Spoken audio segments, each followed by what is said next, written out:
Welcome to Jai's healthy kitchen. இன்றைக்கி நம்ம வந்து கார்ன் அண்ட் பீஸ் வச்சு எப்படி புலாவ் செய்கிறது அப்படின்றது பார்ப்போம். இன்றைக்கி நான் வந்து ஒரு கப் அளவுக்கு பாஸ்மதி ரைஸ் எடுத்திருக்கேன். இதை வந்து ஒரு 20 மினிட்ஸ் வந்து தண்ணியில் ஊற வச்சு எடுத்து வச்சுருக்கேன். ஒரு கப்பு பட்டாணி, பச்சை பட்டாணி ஃப்ரெஷ் பீஸ். நெக்ஸ்ட் வந்து ஸ்வீட் கார்ன் வந்து ஒரு கப் அளவுக்கு எடுத்திருக்கேன்.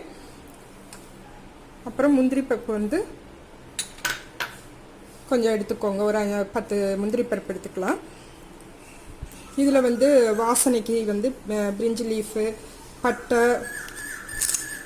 இந்த ஏலக்காய் இதெல்லாமே எடுத்துருக்கேன். வாசனைக்கு நம்ம பிரியாணிக்கு தாளிப்போம் இல்லையா, அந்த பொருட்கள் எல்லாம் எடுத்தாச்சு. இஞ்சி வந்து இப்படி தின் ஸ்லைசஸாக கட் பண்ணி வச்சுருக்கேன்.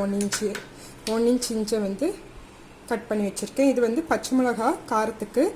நம்ம வந்து இதில் பச்சை மிளகா தான் காரத்துக்கு சேர்க்க போகிறோம். இந்த கப் ரைஸுக்கு வந்து நான் ஒரு 6-7 பச்சை மிளகா எடுத்து வச்சுருக்கேன். இதை வந்து இப்படி ஸ்லைஸ் பண்ணி எடுத்துக்கலாம். நெக்ஸ்ட்டு லெமன் ஜூஸ் வந்து எடுத்து வச்சுருக்கேன். ஒரு 2 டேபிள் ஸ்பூன் அளவுக்கு லெமன் ஜூஸ் எடுத்திருக்கேன். உப்பு, கரம் மசால், சீரகம், தாளிக்க நெய். எப்படி செய்கிறதுன்னு பார்த்துருவோம். 3 அல்லது 4 டேபிள் ஸ்பூன் அளவுக்கு நெய் சேர்த்துக்கலாம்.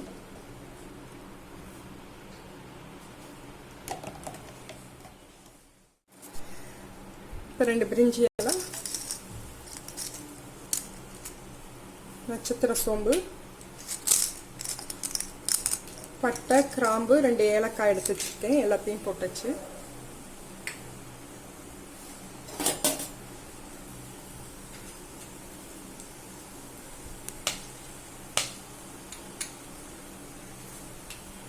இப்போ கீரி வச்சுருக்க பச்சை மிளகாய் போட்டாச்சு.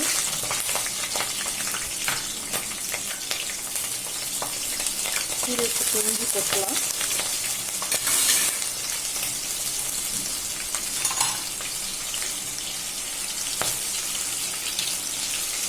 சீரகம் போட்டுக்கலாம்.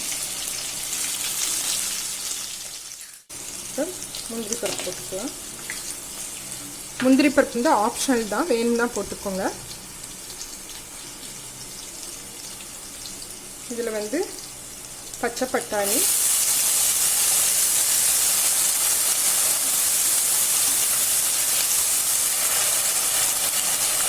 நெக்ஸ்ட்டு கார்ன் ஒரு கப் எடுத்து வச்சுக்கோங்க.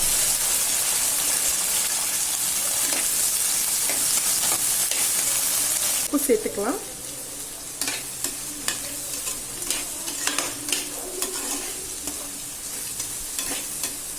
உப்புக்கு அடுத்து கரம் மசால் வந்து ஒரு டீஸ்பூன் கரம் மசாலா எடுத்து வச்சுருக்கேன்.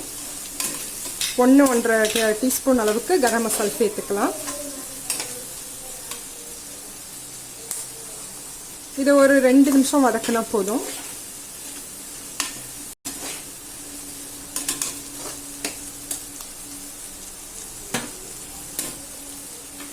இப்போ நம்ம இதில் ஊற வச்ச பாஸ்மதி ரைஸை சேர்த்துலாம்.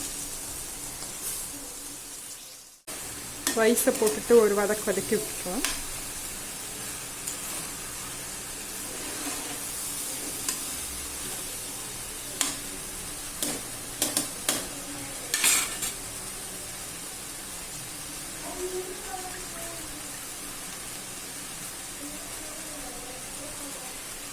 இப்போ ஒரு கப் ரைஸுக்கு 1.5 கப் அளவுக்கு தண்ணி ஊற்றுறேன்.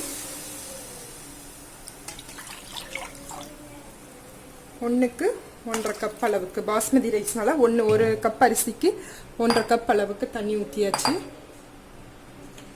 இதோட 2 டேபிள் ஸ்பூன் அளவுக்கு லெமன் ஜூஸ் எடுத்து வச்சுருக்கேன். அது சேர்த்தா வந்து நல்ல டேஸ்ட் என்ஹான்ஸ் பண்ணி கொடுக்கும்.